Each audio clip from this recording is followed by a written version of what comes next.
nga tubitadde ku bbali oluvannyuma lw'enkuba okulemesa omupiira wakati wa zi University okuli Makerere ne UCU okuggwa olunaku olw'eggulo nga bwe twakulaze mawulire gaffe olwaleero babukereza nkokola ku ssaawa 4 omupiira guno ne gutandikira we gwakomye mu dakiika 32. Makerere University ekubye eggoolo ey'okubiri ng'eyita mu Ddungu Nicholas era bwe batyo ne bawangula omupiira goosi 2-1.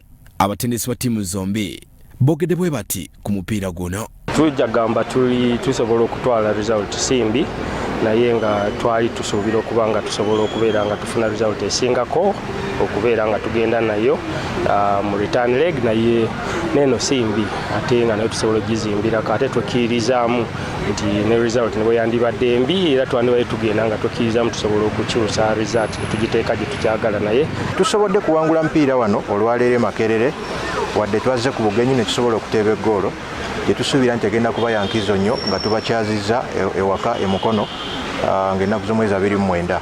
Tusuubira nti ggoolo egenda tuyambako nnyo ku kyekyo kye twagala okuzimba okusobola okuba nga tuwangula omupiira guno. University Football League yakuddamu okutojjera kunaku olwokubiri nga Bugema University bakyaza Makerere University Business School mu luzannya olusooka. Abel Kitaka, Salt TV, Omunyo.